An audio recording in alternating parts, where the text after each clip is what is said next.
welcome everybody to the all-new Ford Endeavour. Right now, this car has just got a competition in the form of the Toyota Fortuner, but before that, it was the king of the segment. Personally, I think it's still the king of the segment. So the car I'm driving right now is the top of the line 3.2 titanium. This is available with a 6-speed and it's not available in the manual, same like the Innova Krista we had, which was only available in the automatic variant, the top model, the 2.8. This does have a smaller engine, the 2.2 engine, that is available in a manual, but I mean, come on, as a true petrol head, would you really settle for something lesser than the top of the line, the 3.2? Because let's face it, the true grunt or the true power is to be felt in this, the 3.2. This is like a different beast. It's a totally different beast. Oh, there's somebody holding me up.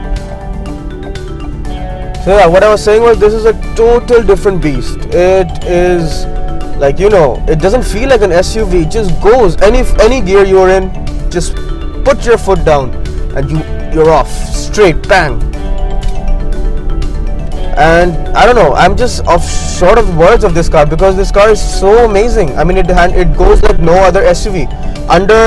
The only other SUV I had this much fun in was the Land Rover Discovery Sport. And I think compliment doesn't get bigger than this, because when it comes to off-road or on-road or comfort or anything, you know, the king of the segment is the Land Rover. You know, even because they have the terrain response. This has a similar terrain response derived from the Land Rover. So it does almost everything the Land Rover Discovery Sport does at a much cheaper price, because I think the top of the line Land Rover Discovery Sport sells for about 60, 65. This is 30, 34 actually on road. It's the bargain of the century.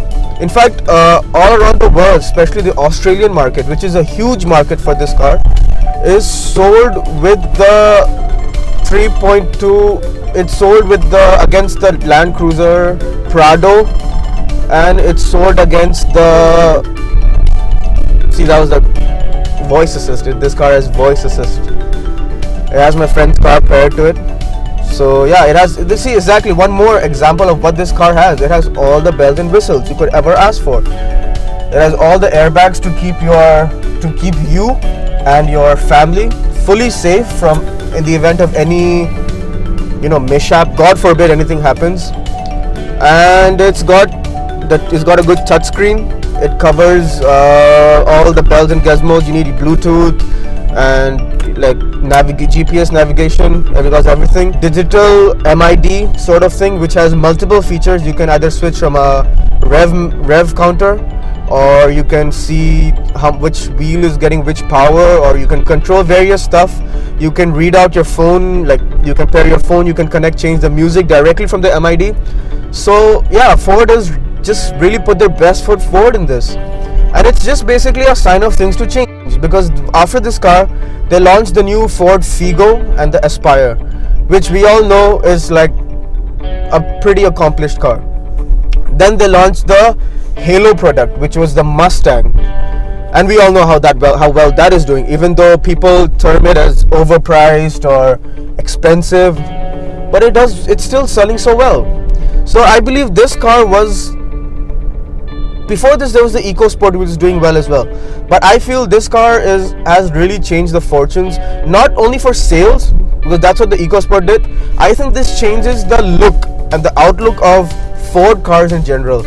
I mean, you can see part sharings are somewhat similar, but that's not a bad thing, right? I mean, because you see Volkswagen does it. You can find the same steering wheel in the Jetta, in the Vento, in the Polo. So if anybody else does it, what's wrong with it? So yeah, this car, I don't know, I look around, it's just amazing. The interior is so beautifully finished, and I don't know if you can tell, but the car is really dirty outside, because we were just having a little fun in sand, and I tell you, this car is unstoppable when it comes to sand.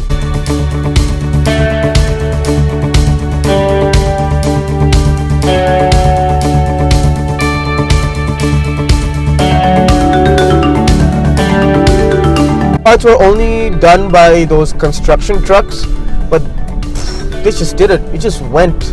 It just flew actually. It didn't go like a normal SUV. It did it like a hardcore off-roader type. So yeah, you know, this is the thing. It combines the personality of a normal car, like, you know, a day-to-day family. It has 7 seats. It has everything. Leather seats, sunroof. So it combines the usage of a daily, you know, you can use it to your work. You can drop the kids to school. You can take it for grocery shopping, and then you can flick this terrain response sort of switch into sand mode or off-road mode. There's many modes, and you can do some dune bashing. So it's like, you know, it has such a split personality, you know. Which car offers you that? I mean, you know, either you have a sedan which you can do half the stuff, or you'll have to get like a really rugged off-roader which only does half the stuff. You can't use it on a daily basis. This car lets you do both. So it's really difficult to match this. I think as a package in the Indian market right now, it's one of the best. And the sheer acceleration, the engine is a little loud, but it sounds absolutely amazing. It's a 5-cylinder 3.2, so it's not a really common configuration you find in cars these days. But oh, look at that. The gearbox is amazing. The gearbox is really comfortable. The suspension is super comfortable. I had the Innova Krista last time, and I think this is more comfortable than that, because it just soaks up the bumps. Like, you know, I was attacking this really bumpy part on the sand. I didn't even have to brake once. I just glided over it, and it just did it with aplomb. You know, it just didn't even break a sweat. Suspension is killer. The performance is killer. It looks absolutely amazing. I think it's the most butch-looking SUV right now. Under, I don't even know what a budget to say. 60, 70 lakhs. I don't know. Because I think this looks even more manly than the new Fortuner. It looks more manly than a Porsche Cayenne, because that's like more, you know, like a soccer mom's SUV. Just drop the kids to school and all. This can do everything else. So there's nothing to skim. I see no fault in this car. It's a little expensive, but I think that's the segment norm now actually. The Endeavour was the first one who would breach the 30 lakh barrier. 34, I think this is on road now. And I think it's there to rule the segment further. Because, you know, right now, let me put into, it's in sand mode already. I put in sport mode, and it's like a cheat mode, you know. This is like literally like a cheat mode. This thing just goes, look at that. Oh wow, it just goes. I'm doing 80, I'm doing 90, I'm doing 100. That's how fast this is. And this, I'm telling you, it's more than 2 tons, but it goes like nothing. Tell me which car can, I think this can probably outrun many more vehicles in this lower segment, or probably in the higher segment as well.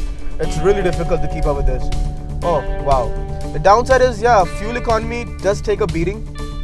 In the city you get roughly